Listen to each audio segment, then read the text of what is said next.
Wow. Of all the shows about politics, for some reason, this is making an enormous amount of sense, this show.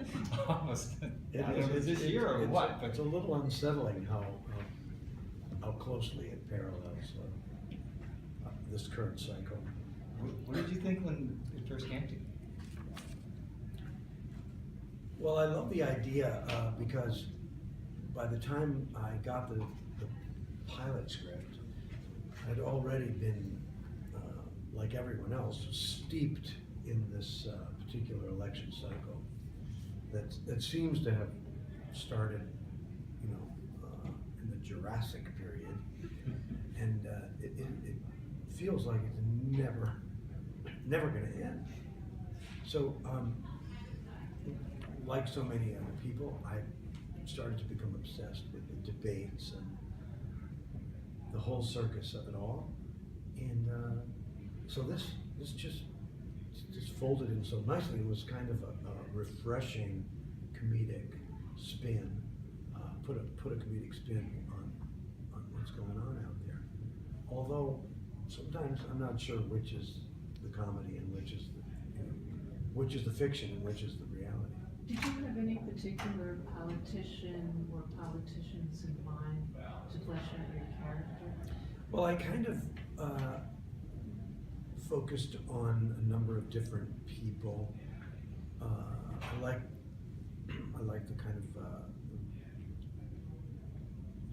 rhythm of Ted Cruz, the way he speaks, and that certain level of smugness that he brings to it.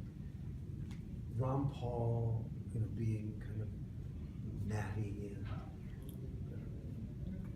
cool. I like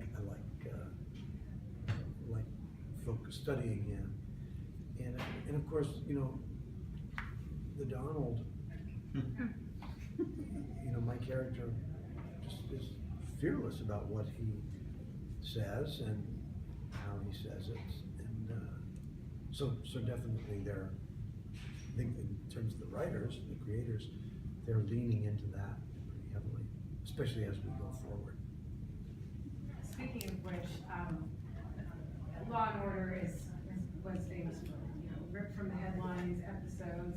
Do you see anything going on in terms of changes in the scripts that were possibly influenced by real life events? Oh, sure. We're every new script that comes out, it seems like we get them every few weeks. We don't know the ending.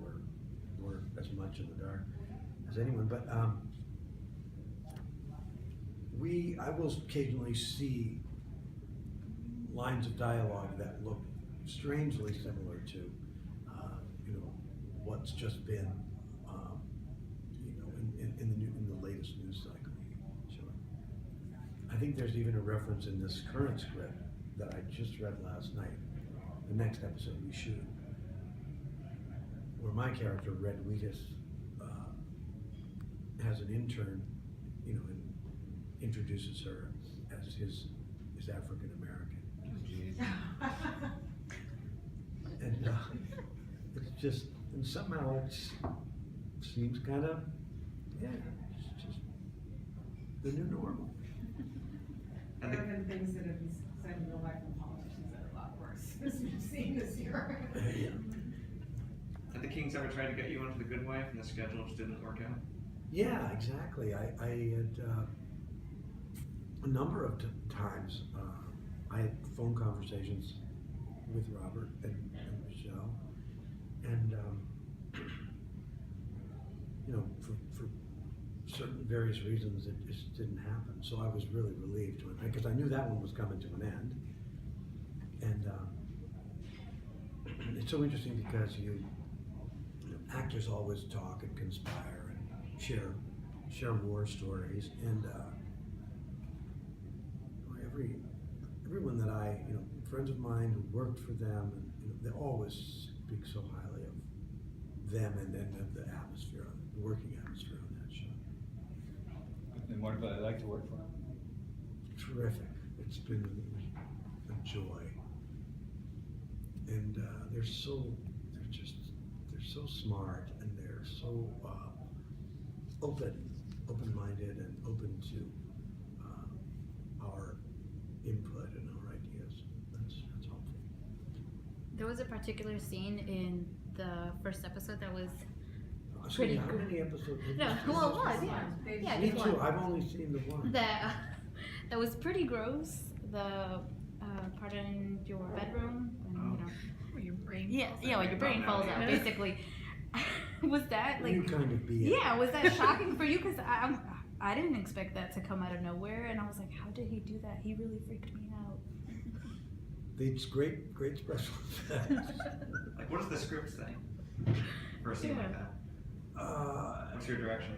If I can remember specifically, it was a while ago. It's something about he pushes and pushes, and it squeezes out part of his brain onto the bed, onto the pillow.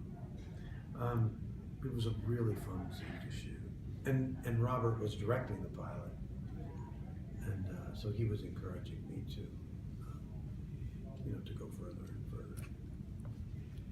It is kind of unsettling. I remember watching. You don't it, know like, whether to screaming. laugh or to run out of the room. The Kings are known for writing characters that truly evolve over the course of the series. And I'm wondering, given what you know so far about what you filmed, is there any character that you think has different layers? Or is the most complicated, most layered character that people can look forward to saying, hey, I didn't expect that character to do that? Well, I think all of the characters go, through a whole. They evolve through a whole process, but I think people will really key into Aaron's character, Gareth, because he's my right-hand man, and in the course of the early episodes, he becomes my chief of staff, because my chief of staff head explodes. I don't want to give away too much, but we lose my chief of staff. He has a tragic, well, it's not an accident really. I don't know what you call it. It's an unfortunate incident that occurs. And so he becomes my chief of staff. But he's also forming, down the line, he's forming romantic involvement with Laurel, with Mary Elizabeth's character.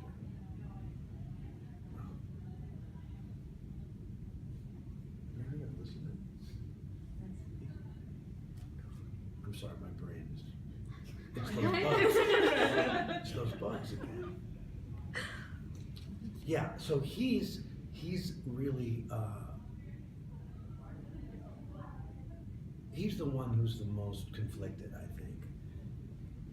He's going, he's really straddling that fence between his loyalty to me and to his own political ideals and his attraction to her and his impending involvement in what she's uncovering.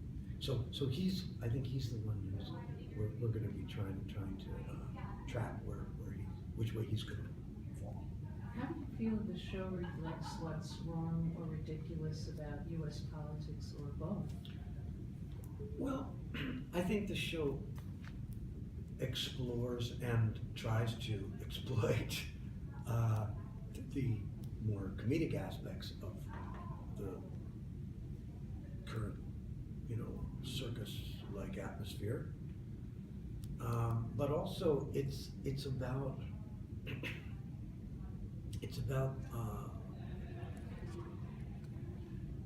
the inability of both sides to compromise and to find find middle ground. And it's one thing for politicians to be committed to their positions and to their side, but it's another thing to demonize the opposition and distance yourself and also to whip the constituencies into, you know, a frenzy of extremism, and so I think that's what this show is trying to billboard. Time for a few more questions. Will we continue to see your and Danny's character kind of butt heads as the season goes, or I'm sorry, Mike? your and Danny's character, will they continue to Absolutely. butt heads? Our Danny's character, Luke, and Red, my character, really go toe to toe. They kind of pretend to be, you know, cohorts and civil, but they're really are at odds, and there's it begins to evolve into a whole a way of them trying to manipulate the other. It becomes kind of a chess game between them, and it's fun because Danny's he's so good, and so they're giving us a lot of good. Do the bugs as a community have an agenda, or are they just an infection? Well, that's a good question. We're not privy to that.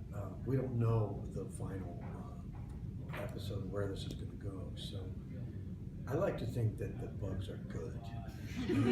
I'm just hoping that the bugs' agenda is an altruistic one. What was your biggest challenge taking on the role of Red Weedus? Like, especially with the shift from being, you know, partier, drinker to just well-mannered man, like one episode. Well, the biggest challenge is to reconcile the two aspects of this character and to make it appear that it's, you know, we're not talking about two different people here. He's the same guy. I like to think that the new Red is really very much the real Red, and that the one that we first see, the guy who has become kind of who has basically surrendered and to the system, and I think that's the guy that, you know, he lost his way and he's kind of damaged goods. The system has just beat him up and chewed him up and spit him out. And the new Red is closer to where Red was when he was a young man and had ambition and had a real spine, energy, and sobriety. So he's recovered, I think, what was the best of his, you know, his youthful, youthful persona. Thank you so much. Is that good? Yeah, thank you.